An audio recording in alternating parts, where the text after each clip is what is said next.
Hello friends, welcome to philosophy ज्ञान आणि मी आहे हर्षा पिंपळकर। या व्हिडिओ लेक्चरमध्ये आज आपण बघत आहोत हिरॅक्लिटसचा सेकंड व्हिडिओ। ओके, कारण पहिले जर तुम्ही व्हिडिओ नसेल बघितला तर पहिले बघून घ्या, कारण त्याच्यामध्ये व्हिडिओमध्ये फर्स्ट त्याची पार्श्वभूमी व्यवस्थित मी समजून सांगितलेली असणार आहे। त्यांनी का बरं परिवर्तन हा सृष्टीचा नियम असतो हेही सांगितलेलं असणार आहे। का बरं त्यांनी आपण नदीच्या पाण्यामध्ये एकदा हा पाय धुतल्याच्या नंतर आपण दुसऱ्यांदा त्याच पाण्यामध्ये पाय धुवू शकत नाही हे सांगितलेलं। जन्म आहे तर मृत्यू का बरं आहे हेही त्यांनी सांगितलेलं असणार आहे। आज आपण या व्हिडिओमध्ये बघणार आहोत त्यांचा नेक्स्ट सिद्धांत आहे जो आहे त्यांनी एकतत्ववादी म्हणून सांगितलेलं असणार आहे। तर चला जास्त वेळ न घालविता आज आपण आपल्या व्हिडिओला सुरुवात करूया आहे। आणि हा व्हिडिओ हा हिरॅक्लिटसचा शेवटचा व्हिडिओ असणार आहे, ठीक आहे। तर चला, अग्नी हा कोणाचा सिद्धांत आहे? एक तत्ववादीमध्ये हिरॅक्लिटसचा सिद्धांत असणार आहे। म्हणून त्यांचा जर विचार केला की हिरॅक्लिटसच्या अग्नी सिद्धांताचं संकल्पना तुम्ही स्पष्ट करा तर तुम्हाला बरोबर लिहिता आलं पाहिजे। त्यानुसारच मी हा व्हिडिओ घेऊन आलेली आहे। तर चला, सत्ता ही पहिलेचा व्हिडिओ जर बघितला तर पहिले बघून घ्या, तेव्हाच तुम्हाला हा व्हिडिओ कळणार आहे। ओके, का बरं त्यांनी अग्नीचा सिद्धांत मांडलेला। आता मग म्हणतात की सत्ता ही अग्नी आहे असे म्हणण्यावयास हिरॅक्लिटस फार महत्त्वाचे कारण आहे असे दिसते। तरी विश्वाच्या रचनेविषयी त्यांनी स्वतःची अशी उत्पत्ती मांडली आहे, या जगातील सर्व वस्तू अग्नीपासून बनलेल्या आहेत। त्यांचं मत काय आहे? हे जे आपल्या या जगामध्ये जेवढेही वस्तू आहे म्हणतात ते आहे अग्नीने बनलेल्या आहे, फायरने बनलेल्या असणार आहे। आणि म्हणूनच माझ्या सिद्धांतामध्ये मी अग्नीला महत्त्व प्राधान्य देत आहे, ठीक आहे। हे जग ईश्वराने किंवा मानव जातीने घडविले नसून ते शाश्वत अशा अग्नीपासून निर्माण झालेले असणार आहे। म्हणजे हे जे जग दिसत आहे, आपण जिथे राहतो, तर हे पहिलेपासून नव्हतं, तर हे काही माणसाने बनवलेलं नाही आहे, ते पहिले अग्नीने बनवलेलं होतं आणि त्याच्यामध्ये शाश्वत जे आहे ते फक्त अग्नी असणार आहे। आणि म्हणूनच सर्व वस्तू अग्नीपासून तयार झालेल्या आहेत आणि या सर्वांची परिसमाप्ती शेवटी कशामध्ये होणार आहे? अग्नीमध्येच होणार आहे। म्हणजे उत्पत्ती पण अग्नीमध्येच होणार आहे आणि त्याचा काय असणार आहे? शेवटही कशामध्ये होणार आहे? अग्नीमध्येच होणार आहे असं कोण म्हणतात? हिरॅक्लिटसने आपल्या सिद्धांतात सांगितलेलं आहे। ज्याप्रमाणे सोन्यापासून अहंकार, सॉरी इथे प्रिंट मिस्टेक आहे, इथे पाहिजे होतं अलंकार पाहिजे होतं। अलंकार घडवितात, वितळविल्याच्या नंतरही पुन्हा सोनेचं होते, त्याप्रमाणे या जगातील सर्व गोष्टी अग्नीपासून निर्माण झालेली आहे। त्यांचा छंदही अग्नीतच निर्माण होतो। म्हणजेच विश्वाचे जे अंतिम उत्पादन कारण अग्नीचं आहेत व बाकी सर्व त्यांचे विविध काय आहे? मूर्त रूप आहेत। आता तुम्ही एखादा सोन्याचा अलंकार बघितलेला असणार आहे, ठीक आहे। सोन्याचा अलंकार काय असतं? पहिले थोडंसं सोनं असतं, त्याच्यानंतर तो तुम्हाला कुठली गोष्ट कानातले करायचे असेल, बांगड्या करायच्या आहे, अंगठी करायची, तर त्याच्यामध्ये पण फायरचा म्हणजे अग्नीचाच विचार केला जातो। त्याला वितळवण्यासाठी अग्नीच आवश्यक असते असं कोण म्हणतात? हिरॅक्लिटस म्हणत असते। म्हणजे अग्नीला एवढं मूर्त रूप अग्नीला असणार आहे असं कोण म्हणतात? हिरॅक्लिटसने सांगितलेलं असणार आहे।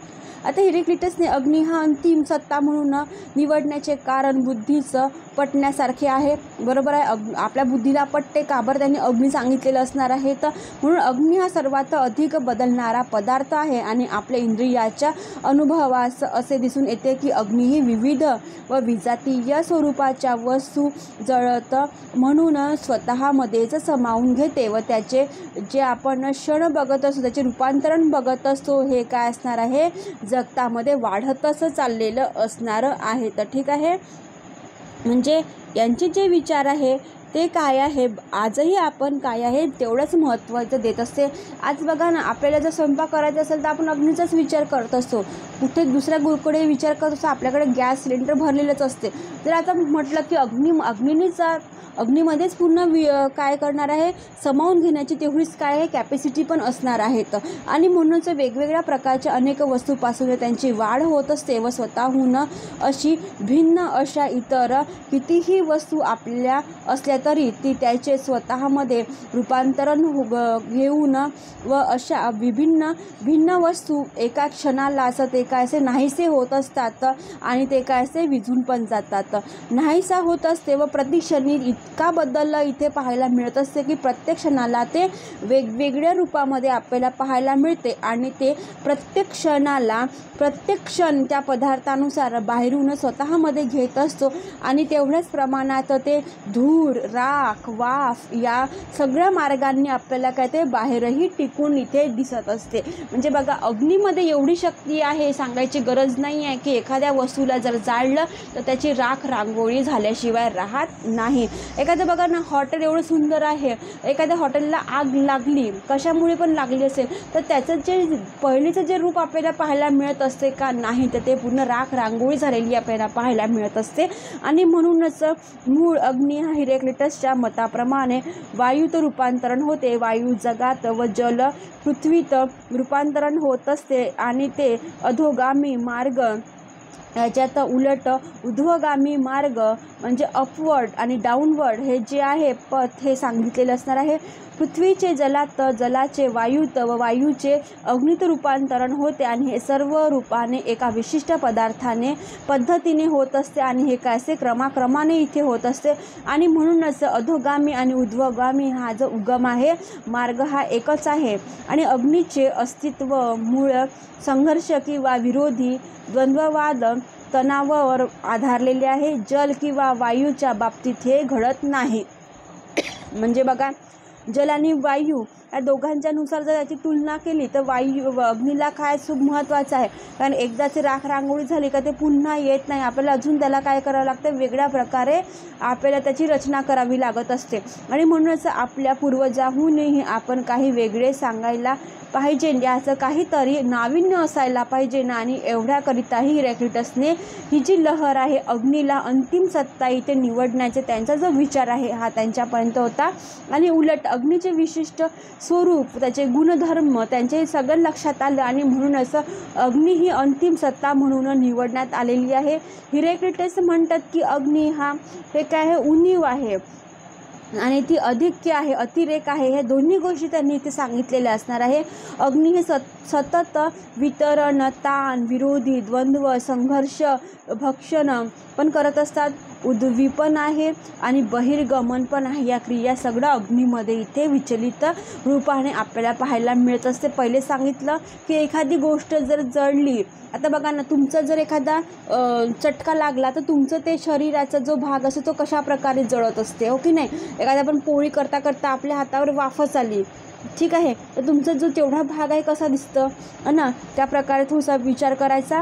आणि अग्नीचे घनीभवन झाले म्हणजे तो ओला होतो व त्यांच्यावर दाब पडला की त्याचे जल बनते आणि जलाचे घनीभवन होऊन त्यांच्यामध्ये पृथ्वी, जमीन बनते, त्याला ते अधोगामी इथे म्हणत असतात.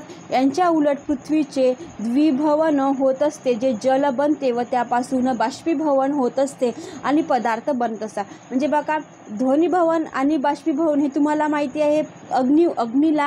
अग्नीवरती भांडं ठेवलं, भांड्यावरती पाणी ठेवलं तर त्याच्यामध्ये काय असते, ते उकळतं. पाणी उकळल्याच्यानंतर त्याचं काय होते, वाफ होत असते. हे तुम्हाला इथे सांगितलेलं आहे. म्हणजे जर अग्नीच नसता तर ते तुमच्या पाण्याची वाफ झाली असती का, लक्षात ठेवायचं, ठीक आहे. नंतर इतर पदार्थ यात येऊन त्यांचे ज्वलन करून त्याचप्रमाणे धूर, राख इत्यादी रूपात ते बाहेर पडत असते, ते बाहेर टाकले जाते.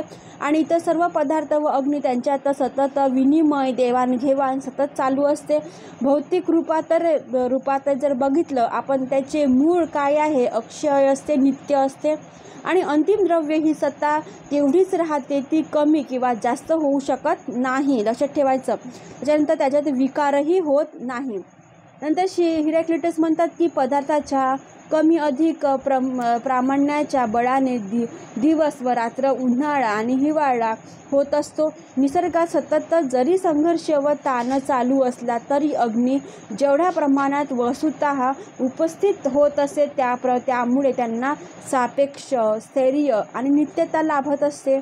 आता बघा, हिरॅक्लिटसचे हे विचार आजही आपल्याला पटण्यासारखेच आहे, कारण अग्नीमध्ये एवढी क्षमता असते, त्याला राखची रांगोळी करायला त्याला भाग पाडते, त्याचं पूर्ण राख करून ठेवून देत असते. कारण अग्नीत जेवढे येते तेवढे त्याहूनही बाहेरही जात असते. या विश्वात जो मेळ संवाद किंवा समस्वतता जे असते, अग्नीच्या अधोगामी व ऊर्ध्वगामी मार्गाचा एक प्रकारचाच आहे समतोल व संतुलन आहे, बॅलन्स आहे तो.